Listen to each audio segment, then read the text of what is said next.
ওম শান্তি। আজিৰ তাৰিখ 30 নৱেম্বৰ 2024 বৰ্ষ। প্ৰাতঃ মুৰলী বাপদাদা মধুবন। আজিৰ পিতাৰ অমৃতবাণী হৈছে, মৰমৰ সন্তানসকল, সন্তানে পিতাক প্ৰত্যক্ষ কৰাই নিজৰ মত এৰি শ্ৰীমতত চলিলেহে পিতাক প্ৰত্যক্ষ কৰাব পাৰিবা। আৰু আজিৰ প্ৰশ্ন, কোনসকল সন্তানক পিতাই নিশ্চয় ৰক্ষা কৰে? পিতাই উত্তৰত কৈছে, যিসকল সন্তান সত্যবাদী তেওঁলোকৰ ৰক্ষা নিশ্চয় হয়। যদি ৰক্ষা নহয় তেনেহলে ভিতৰত নিশ্চয় কিবা মিথ্যা আছে। পঢ়া ক্ষতি হোৱা, সংশয় উৎপন্ন হোৱা, অৰ্থাৎ ভিতৰত কিবা নহয় কিবা অসত্য আছে। তেওঁলোকক মায়াই লেং মাৰি বগৰাই দিয়ে। আৰু আজিৰ দ্বিতীয় প্ৰশ্ন, কোনসকল সন্তানৰ বাবে মায়া চুম্বক হয়? পিতাই উত্তৰত কৈছে, যিসকল মায়াৰ সৌন্দৰ্যৰ প্ৰতি আকৰ্ষিত হৈ যায় তেওঁলোকৰ বাবে মায়া চুম্বক। শ্ৰীমতত চলা সন্তানসকল মায়াৰ প্ৰতি আকৰ্ষিত নহয়। ওম শান্তি। আত্মিক পিতাই বহি আত্মিক সন্তানসকলক বুজায়, এইটোতো সন্তানসকলৰ নিশ্চয়তা আছে যে আত্মিক পিতাই আমাক আত্মিক সন্তানসকলক পঢ়ায়। যাৰ বাবে গায়ন আছে, আত্মাসকল পৰমাত্মাৰ পৰা বহুকাল বিচ্ছিন্ন হৈ থাকিল, পৰমধামত বিচ্ছিন্ন হৈ নাথাকে। তাততো সকলো একেলগে থাকে। বিচ্ছিন্ন হৈ থাকে তেন্তে নিশ্চয় আত্মাসকল তাৰ পৰা বিচ্ছিন্ন হয় আহি নিজৰ নিজৰ ভূমিকা পালন কৰে, শতপ্ৰধানৰ পৰা অৱনমিত হৈ তমোপ্ৰধান হৈ যায়। আহ্বান জনাই পতিত পাৱন আহি আমাক পাৱন কৰি তোলক। পিতায়ো কয়, মই প্ৰত্যেক ৫,০০০ বছৰ পাছত আহোঁ। এই সৃষ্টিৰ চক্ৰ হয়ে ৫,০০০ বছৰৰ। আগতে তোমালোকে এই বিষয়ে নাজানিছিলা, শিৱ বাবাই বুজায় যেতিয়া তেন্তে নিশ্চয় কাৰোবাৰ শৰীৰৰ দ্বাৰা বুজাব। ওপৰৰ পৰা কোনো আৱাজটো নকৰে, শক্তি বা প্ৰেৰণা আদিৰ কোনো কথা নাই। তোমালোক আত্মাই শৰীৰত আহি বাৰ্তালাপ কৰা। তেনেকৈ পিতায়ো কয়, ময়ো শৰীৰৰ দ্বাৰাহে নিৰ্দেশনা দিওঁ। আকৌ সেই নিৰ্দেশনা মতে যিয়ে যিমান চলে নিজৰেই কল্যাণ কৰে। শ্ৰীমতত চলক বা নচলক, শিক্ষকৰ কথা শুনক বা নুশুনক, নিজৰে কল্যাণ বা অকল্যাণ কৰে। নপঢ়িলেতো নিশ্চয় অনুত্তীৰ্ণ হ'ব। এইটোও বুজাই থাকে যে শিৱ বাবাৰ পৰা শিকি আকৌ আনক শিকাব লাগে। পিতাই সন্তানক প্ৰত্যক্ষ কৰে, শাৰীৰিক পিতাৰ কথা নহয়, এওঁ হৈছে আত্মিক পিতা। এইটো তোমালোকে বুজি পোৱা যে যিমানেই আমি শ্ৰীমতত চলিম সিমানে উত্তৰাধিকাৰ পাম। সম্পূৰ্ণকৈ চলাসকলে উচ্চ পদ পাব, নচলাসকলে উচ্চ পদ নাপাব। পিতাইতো কয়, মোক স্মৰণ কৰিলে তোমালোকৰ পাপ খণ্ডন হ'ব। ৰাৱণ ৰাজ্যততো তেওঁলোকৰ পাপ বহুত হৈ গ'ল। বিকাৰত যোৱা বাবে পাপ আত্মা হৈ যায়।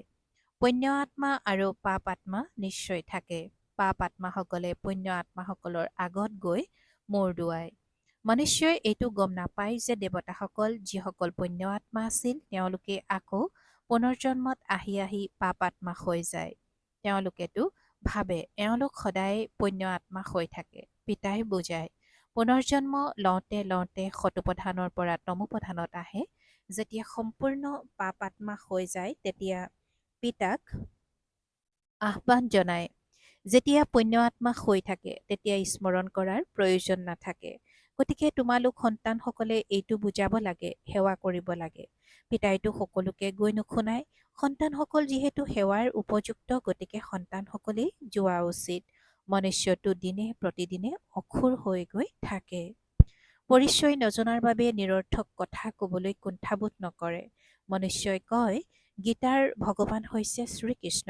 তোমালোকে বুজোৱা যে তেওঁতো দেহধাৰী, তেওঁক দেৱতা বুলি কোৱা হয়। শ্ৰীকৃষ্ণক পিতা বুলি কোৱা নহয়। ই সকলোৱেতো পিতাক শিৱ বাবাক স্মৰণ কৰে।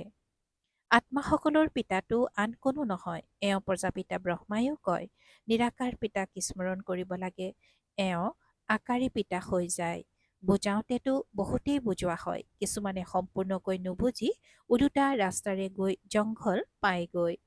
পিতাইতো স্বৰ্গলৈ যোৱাৰ মাৰ্গ দৰ্শন কৰায়, তথাপিতো জংঘললৈ গুচি যায়। পিতাই বুজায়, তোমালোকক জংঘললৈ লৈ যোৱাজন হৈছে ৰাৱণ, তোমালোক মায়াৰ হাতত পৰাজিত হোৱা। ৰাস্তা পাহৰি গ'লে আকৌ জংঘলৰ কাঁইট হৈ যোৱা। তেওঁলোক স্বৰ্গলৈ দেৰিকৈ আহিব, ইয়ালৈ তোমালোক আহিছাই স্বৰ্গলৈ যোৱাৰ পুৰুষাৰ্থ কৰিবলৈ। ত্ৰেতাকো স্বৰ্গ বুলি কোৱা নহয়, কাৰণ 25% কম হৈ গ'ল নহয়।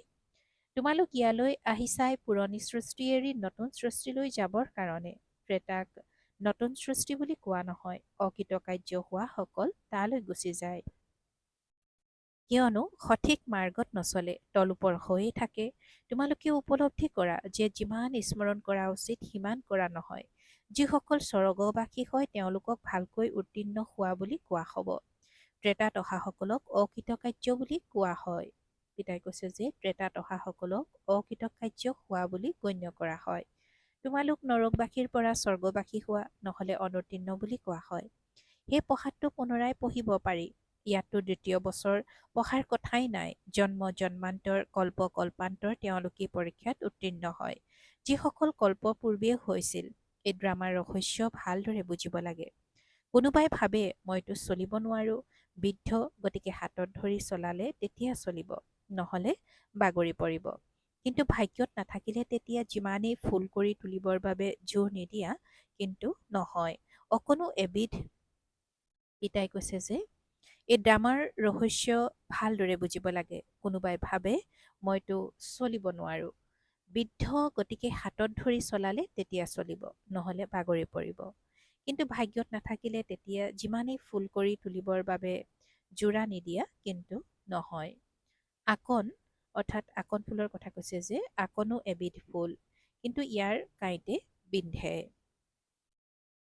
পিতাই কিমান বুজায়, কালিলৈকে তোমালোকে যিজন শিৱক পূজা কৰিছিলা তেওঁ আজি তোমালোকক পঢ়াই আছে।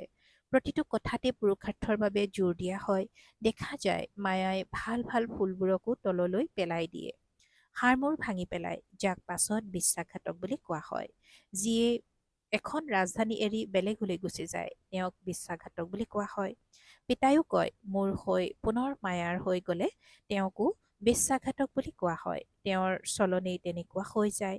এতিয়া পিতা মায়াৰ পৰা মুক্ত কৰিবলৈ আহিছে। সন্তানসকলে কয় মায়া বহুত শক্তিশালী, নিজৰ ফালে আকৰ্ষিত কৰি লয়। মায়া যেন চুম্বকহে, এই সময়ত মায়াই চুম্বকৰ ৰূপ ধাৰণ কৰে। জগতৰ সৌন্দৰ্য কিমান বাঢ়ি গ'ল। আগতে এই চিনেমা আদি জানো আছিল? এই সকলোবোৰ 100 বছৰৰ ভিতৰত হৈছে। বাবাটো অনুভৱী হয় নহয়, গতিকে সন্তানসকলে এই ড্ৰামাৰ গুহ্য ৰহস্য ভালদৰে বুজিব লাগে। প্ৰতিটো কথাই সঠিকভাৱে নিৰ্ধাৰিত হৈ আছে। বিপৰীত পক্ষৰ বাবে এই 100 বছৰত যেন স্বৰ্গ হৈ গ'ল। গতিকে বুজি পোৱা যায় এতিয়া স্বৰ্গটো আৰু সোনকালেহে হ'ব। বিজ্ঞানো বহুত কামত আহে, বহুত সুখদায়ী হয় নহয়। সেই সুখ স্থায়ী হ'বলৈ হ'লে পুৰণি সৃষ্টিৰ বিনাশো হ'ব লাগিব। সত্যযুগৰ সুখ ভাৰতৰ ভাগ্যতে আছে, তেওঁলোকতো আহেই পাছত। যেতিয়া ভক্তিমাৰ্গ আৰম্ভ হয়, যেতিয়া ভাৰতবাসী পতিত হয়, তেতিয়া বাকী ধৰ্মাৱলম্বীসকল ক্ৰমানুসাৰে আহে। ভাৰত পতিত হৈ হৈ একেবাৰে অৱনমিত হৈ যায়, পুনৰ উন্নতি কৰিবলগীয়া হয়। ইয়াতো উন্নতি হয়, পুনৰ অৱনতি হয়। কিমান অৱনতি হয় তাৰ কথাই নুসুধিবা। কিছুমানেতো মানিবই নোখোজে যে পিতাই আমাক পঢ়ায়, ভাল ভাল সেৱাধাৰী যিসকলৰ পিতাই মহিমা কৰে। তেওঁলোকো মায়াৰ হাতোৰাত আহি যায়, মল্লযুদ্ধ হয়, মায়ায়ো এনেকৈ যুদ্ধ কৰে, একদম বগৰাই দিয়ে। আগলৈ তোমালোক সন্তানসকলে গম পাই গৈ থাকিবা, মায়াই একদম শুৱাই দিয়ে। তথাপিও পিতাই কয় এবাৰ যিহেতু জ্ঞান শুনিছে, গতিকে স্বৰ্গলৈ নিশ্চয় আহিব, বাকী পদ পাব নোৱাৰিব। কল্পপূৰ্বে যিয়ে যেনেকুৱা পুৰুষাৰ্থ কৰিছে বা পুৰুষাৰ্থ কৰি কৰি অৱনমিত হৈছে, তেনেকৈ এতিয়াও অৱনমিত আৰু উন্নতি হৈ থাকিব। জয় আৰু পৰাজয় হয় নহয়, সকলো সন্তানসকল স্মৃতিত থকাৰ ওপৰতেই নিৰ্ভৰ কৰে। সন্তানসকলে এয়া অক্ষয় সম্পদ পাইছে। জগতৰ লোকেতো দেৱলীয়া হৈ লাখ লাখ টকা হেৰুৱাব। কোনোবা লাখ লাখ টকাৰে ধনৱান হয়, তাকো এটা জন্মৰ কাৰণে। পিতাই কৈছে যে কোনোবা লাখ লাখ টকাৰে ধনৱান হয় তাকো এটা জন্মৰ কাৰণে। পাছৰ জন্মত জানো ইমান ধন থাকিব? কৰ্মভোগো বহুত আছে। তাত স্বৰ্গতটো কৰ্মভোগৰ কথাই নাই। এই সময়ত তোমালোকে 21 জন্মৰ বাবে কিমান জমা কৰা। যিয়ে পুৰা পুৰুষাৰ্থ কৰে তেওঁ পুৰা স্বৰ্গৰ উত্তৰাধিকাৰ লাভ কৰে। বুদ্ধিত থাকিব লাগে আমি স্বৰ্থাৰ্থ স্বৰ্গৰ উত্তৰাধিকাৰ লাভ কৰোঁ। পিতাই কৈছে যে বুদ্ধিত থাকিব লাগে যে আমি যথাযথ স্বৰ্গৰ উত্তৰাধিকাৰ লাভ কৰোঁ। এইটো খেয়াল কৰিব নালাগে যে আকৌ অধপতিত হৈ যাম। তোমালোক সকলোতকৈ বেছি অধপতিত হলা। এতিয়া উন্নতি কৰিবই লাগিব। আপোনা আপুনি পুৰুষাৰ্থও হৈ থাকে। পিতাই বুজায়, চোৱা মায়া কিমান প্ৰবল। মনুষ্যৰ মাজত কিমান অজ্ঞানতা আহি গ'ল। অজ্ঞানতাৰ বাবে পিতাকো সৰ্বব্যাপী বুলি কৈ দিছে। ভাৰত কিমান শ্ৰেষ্ঠ আছিল তোমালোকে বুজি পোৱা। আমি এনেকুৱা আছিলোঁ। তোমালোকে পিতাই কৈছে যে তোমালোকে বুজি পোৱা যে আমি এনেকুৱা আছিলোঁ আৰু এতিয়া পুনৰ হৈ আছোঁ।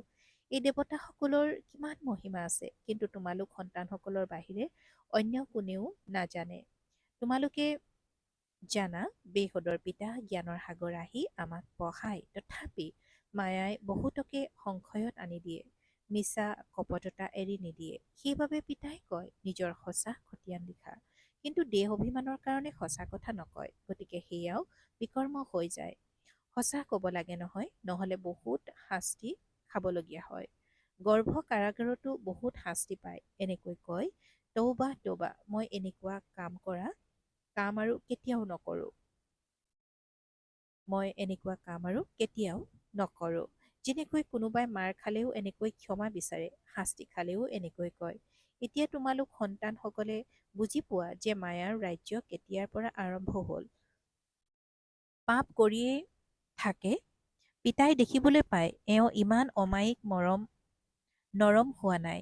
পিতাই দেখিবলৈ পায় যে এওঁ ইমান অমায়িক নৰম হোৱা নাই। পিতাই কিমান নৰম সন্তানৰ দৰে চলে, কিয়নো ড্ৰামা অনুসৰি চলি থাকে। এনেকৈ কব যি হ'ল সেয়া সকলো ড্ৰামা অনুসৰি হ'বলগীয়া আছিল। বুজাইও থাকে যে আগলৈ যাতে এনেকুৱা নহয়। এয়া বাপ দাদা দুয়ো একেলগে আছে নহয়।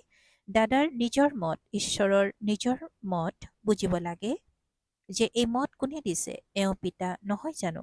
পিতাৰ কথাটো মানিব লাগে। বাবাটো জ্যেষ্ঠ পিতা হয়, সেইকাৰণে পিতাই কয় এনেকৈ বুজিবা যে শিৱ বাবাই বুজাইছে, নুবুজিলে পদো নাপাবা। ড্ৰামাৰ পৰিকল্পনা অনুসৰি পিতাও হয়, ককাও হয়। পিতাৰ শ্ৰীমত পোৱা যায়। মায়া এনেকুৱা যে মহাবীৰ শক্তিমানসকলৰ দ্বাৰাও কিবা নহয় কিবা ওলোটা কাম কৰাই দিয়ে। বুজি পোৱা যায় যে এওঁ পিতাৰ মতত চলা নাই। নিজেও অনুভৱ কৰে, মই নিজৰ আখুৰি মতত চলিছো। শ্ৰীমত দেউতাজন আহি উপস্থিত হৈছে। তেওঁৰ হৈছে ঈশ্বৰীয় মত।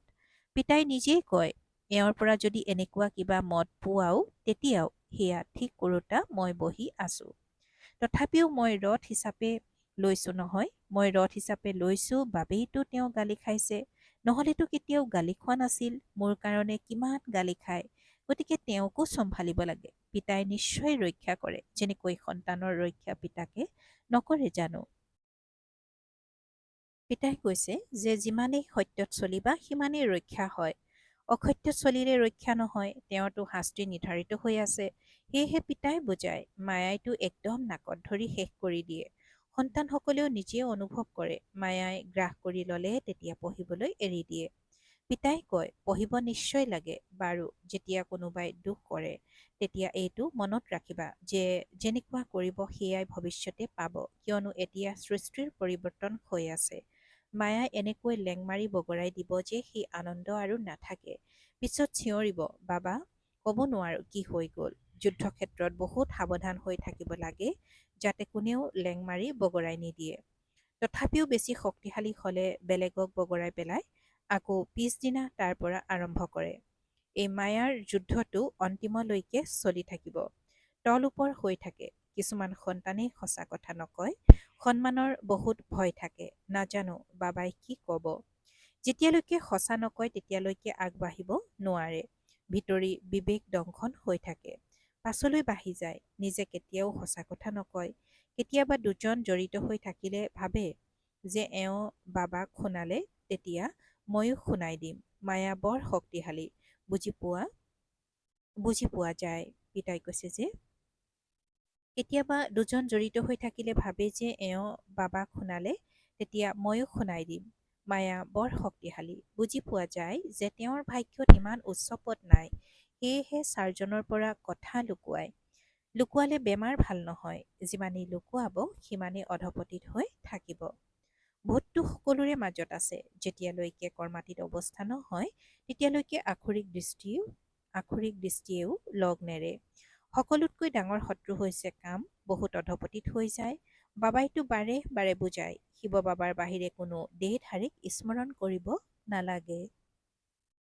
কিছুমানতো ইমান পৰিপক্ক যে কেতিয়াও কাৰো স্মৃতিও নাহে। পবিত্ৰতা স্ত্ৰী থাকে নহয়, তেওঁলোকৰ কুবুদ্ধি নাথাকে। ভাল বাৰু। অতি মৰমৰ কল্পৰ পাছত পুনৰাই মিলিত হোৱা সন্তানসকলৰ প্ৰতি মাতা পিতা বাপ দাদাৰ স্নেহপূৰ্ণ স্মৰণ আৰু সুপ্ৰভাত। আত্মিক পিতাৰ আত্মিক সন্তান সকলক নমস্কাৰ। আৰু আত্মিক সন্তানসকলৰ আত্মিক মাত পিতা আৰু বাপ দাদাৰ প্ৰতি স্নেহপূৰ্ণ স্মৰণ আৰু সুপ্ৰভাত আৰু নমস্কাৰ। আৰু আজিৰ ধাৰণাৰ বাবে মুখ্য সাৰ প্ৰথমতে। আমাক পঢ়াওতাজন স্বয়ং জ্ঞানৰ সাগৰ, বেহদৰ পিতা। এই ক্ষেত্ৰত কেতিয়াও সংশয় আনিব নালাগে। মিছা কপটতা ত্যাগ কৰি সঁচা খতিয়ান ৰাখিব লাগে। দেশ অভিমানত আহি কেতিয়াও বিশ্বাসঘাতক হ'ব নালাগে। দ্বিতীয়তে, ড্ৰামাক বুদ্ধিত ৰাখি পিতাৰ সমান বহুত মধুৰ নম্ৰ হ'ব লাগে। অহংকাৰ দেখুৱাব নালাগে। নিজৰ মত এৰি পিতাৰ শ্ৰেষ্ঠ মতত চলিব লাগে। আৰু আজিৰ পিতাৰ বৰদান। এজন পিতাৰ স্নেহত সমাহিত হৈ লক্ষ্যত উপনীত হওঁতা সৰ্ব আকৰ্ষণমুক্ত হোৱা। এজন পিতাৰ স্নেহত সমাহিত হৈ লক্ষ্যত উপনীত হওঁতা সৰ্ব আকৰ্ষণমুক্ত হোৱা। আৰু আজিৰ বৰদানৰ ব্যাখ্যা। বাপদাদাই সন্তানসকলক নিজৰ স্নেহ আৰু সহযোগৰ কোলাত বহুৱাই লক্ষ্যৰ ফালে লৈ গৈ আছে। এই মাৰ্গ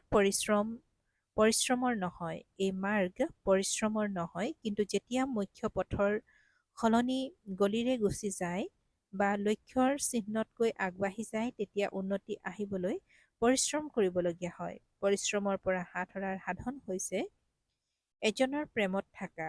এজন পিতাৰ স্নেহত লীন হৈ প্ৰতিটো কাৰ্য কৰা, তেতিয়া অন্য একোৱেই দৃষ্টিগোচৰ হ'ব নোৱাৰে। সৰ্ব আকৰ্ষণৰ পৰা মুক্ত হৈ যাবা। আৰু আজিৰ শ্লোগান। নিজৰ সৌভাগ্যৰ অনুভৱ চেহেৰা আৰু চলনেৰে কৰোৱা। নিজৰ সৌভাগ্যৰ অনুভৱ চেহেৰা আৰু চলনেৰে কৰোৱা। ওম শান্তি। সফলতামূৰ্ত হ'বলৈ আজিৰ অব্যক্ত সংকেত। সেৱাত সফলতামূৰ্ত মুখ্য সাধন হৈছে ত্যাগ আৰু তপস্যা। ত্যাগী আৰু তপস্বী অৰ্থাৎ সদায় পিতাৰ স্নেহত লীন, প্ৰেমৰ সাগৰত সমাহিত, জ্ঞান আনন্দ সুখ শান্তিৰ সাগৰত সমাহিত হৈ থকা জনকহে তপস্বী বুলি কোৱা হয়। এনেকুৱা ত্যাগী তপস্বী সন্তানে সদায় নিজৰ সময় সংকল্প সম্বন্ধ সম্পৰ্ক সকলো সফল কৰি সফলতামূৰ্ত হয়। ওম শান্তি।